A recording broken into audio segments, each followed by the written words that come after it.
Today, I want to talk to you about your um, lead sources. That's where we'll be focusing on probably the next few weeks, to be honest with you. I want to take each lead source and kind of do a deep dive in each one, but understanding that as a realtor, running your own business, whether you're on your own or whether you're on the team, it's regardless, it is your own business. We need to make sure that we've set the foundation properly to generating leads. What does that mean? Well, every agent on this call, everyone on this call needs to have a minimum of 4 different ways to generate a lead. 4 different ways. Ideally, we'll look at 6 different ways, but to start off, let's just call it 4. 4 ways to generate a lead. Now, your lead sources should have 2 elements to it. One is a active approach, and 2 would be a more passive approach where they're coming to you. So an active approach would be it's you involved in making the calls, sending out the text message, sending out an email. It's you're in it, right? A great example would be just simply updating your database, on the phone, calling them and let them know what's going on in the marketplace, right? Or you calling an expired listing or calling a for sale buyer. That's you. That's active. That's an active approach.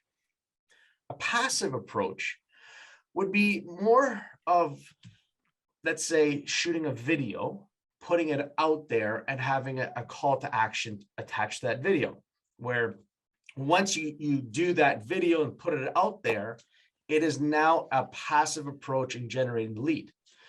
It could be putting out an ad in a newspaper. That's a passive approach, right? You're not actively prospecting people, but that ad in the newspaper should generate some leads, right? So that would be a passive approach.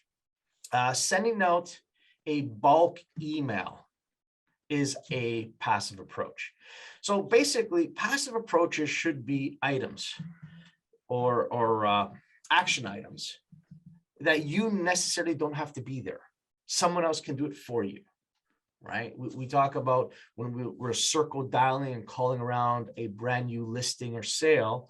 I mean, the active approach would be you actually personally calling people or door knocking that neighborhood.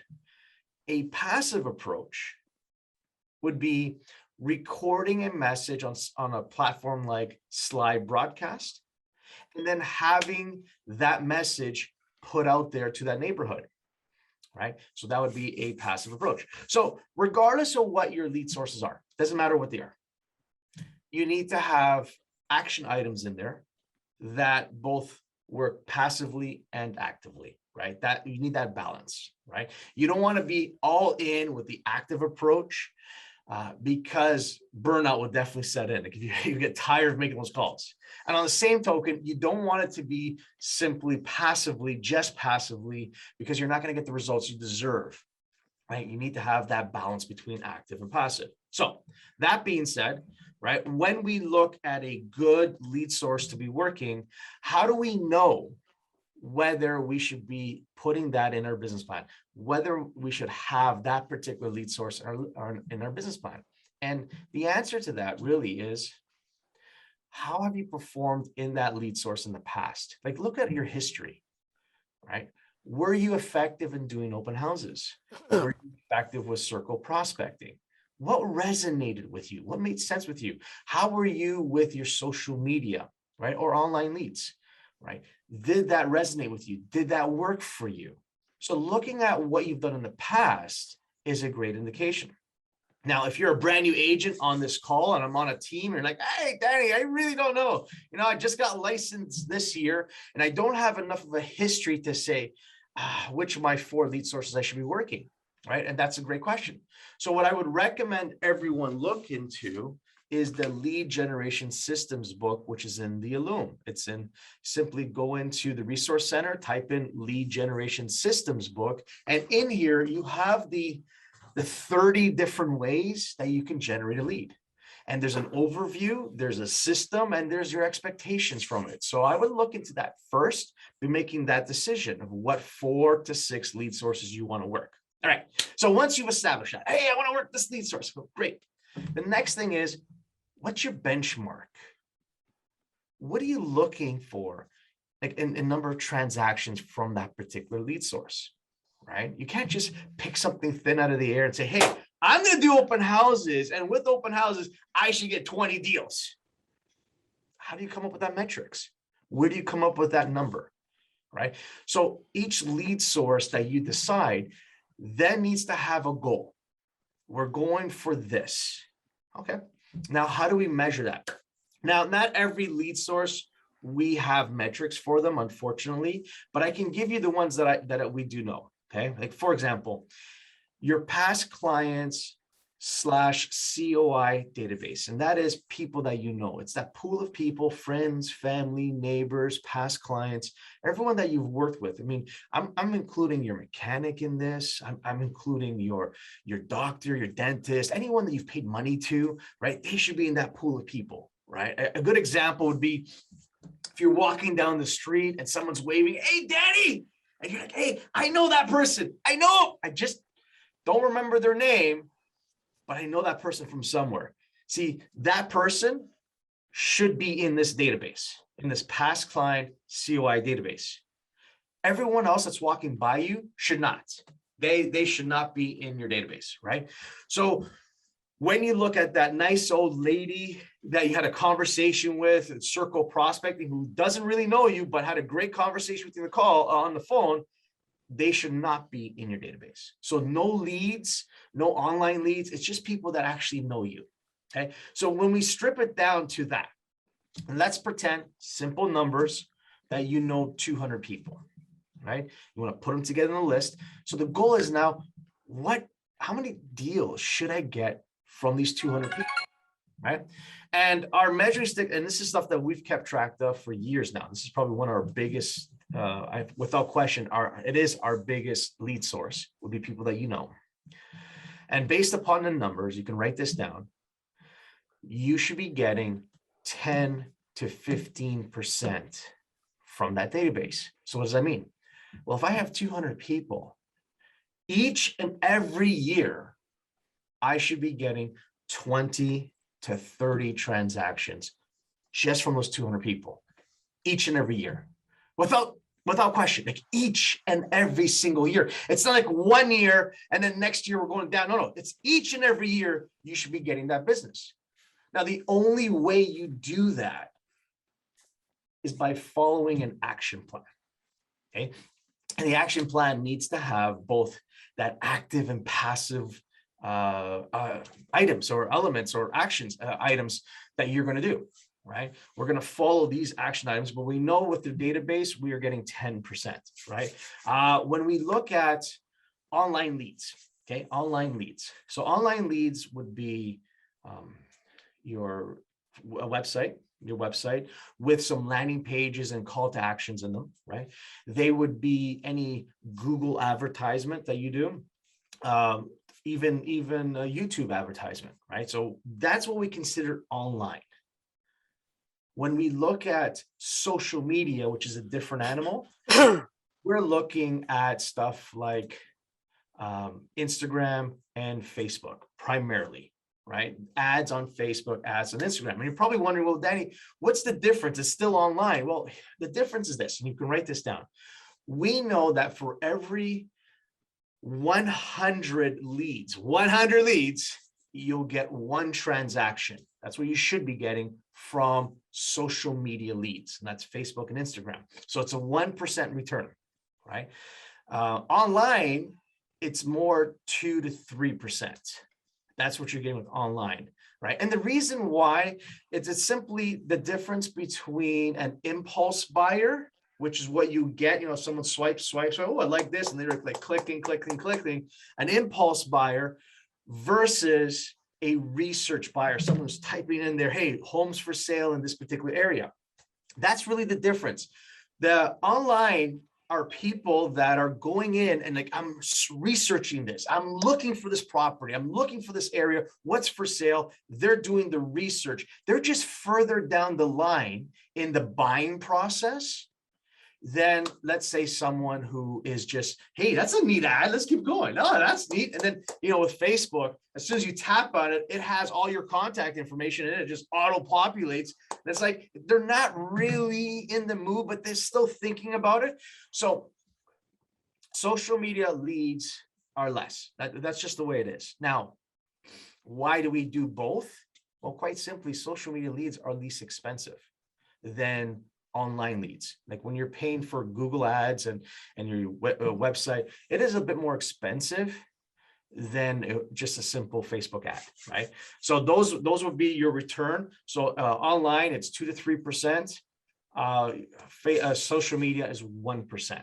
Okay. For those of you that have Zillow, any of you who have Zillow and are as a premier agent on Zillow, it's 5%. That's the return of 5%. So every 100 leads, you look at 5 deals. That's Zillow.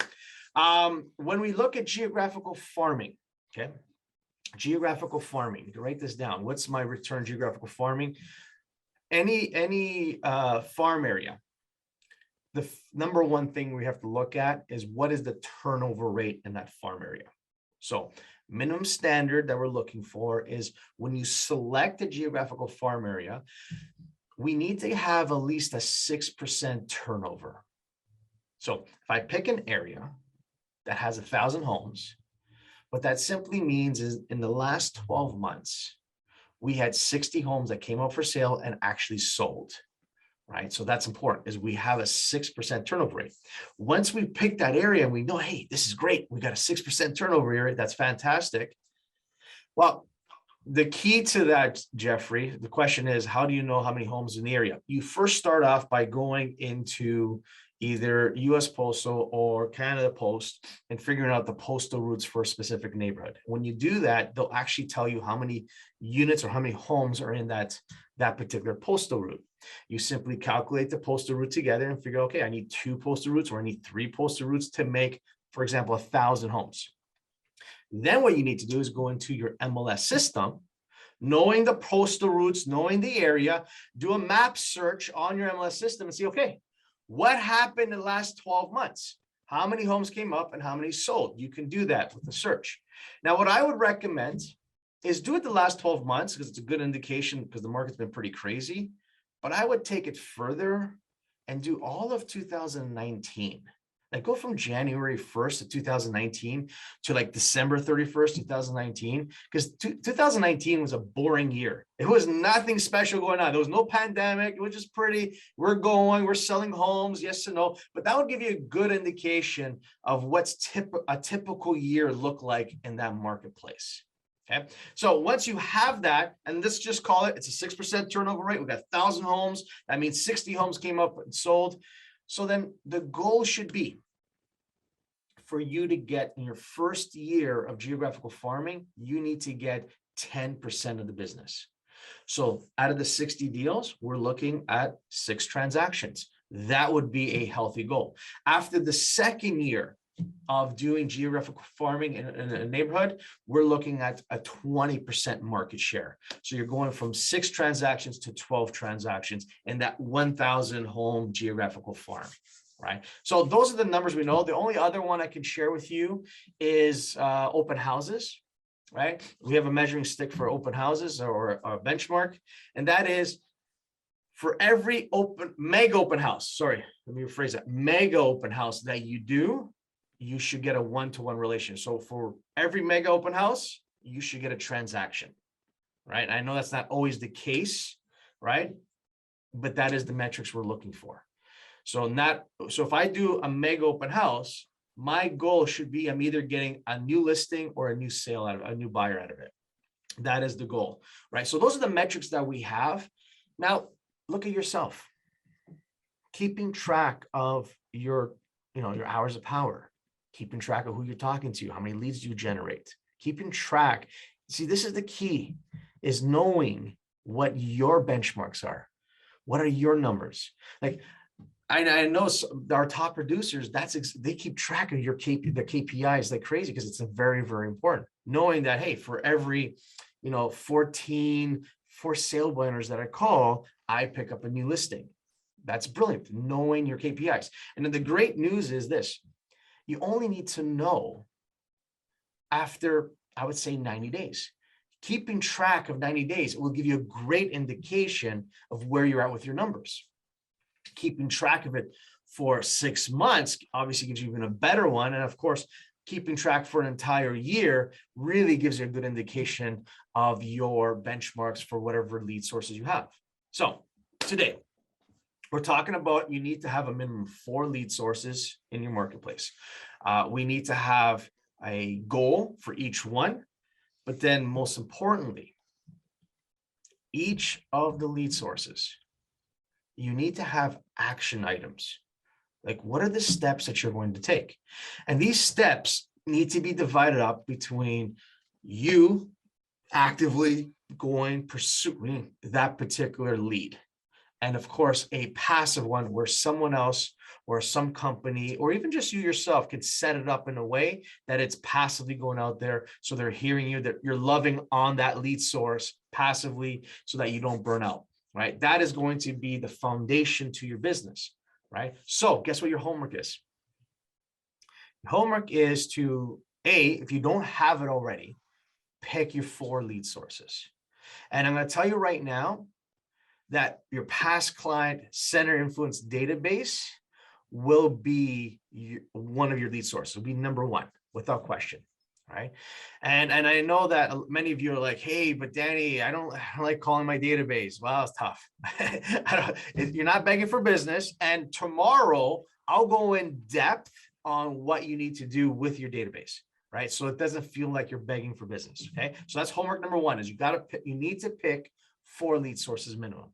Number 2 is each lead source needs to have a goal. You need to have a goal selected for the lead source, because this is going to help you in making decisions for next year, right? If you're having a tough time with this, if you're feeling, hey, Danny, I really can't, I don't know if my number is correct. I don't know if this is accurate. No worries. Send me an email. Let me look into it. Give me a call. Send me a text message. I'm here to discuss that with you. And then the third piece of homework that you need to do is each lead source that you select. And remember, you're selecting them.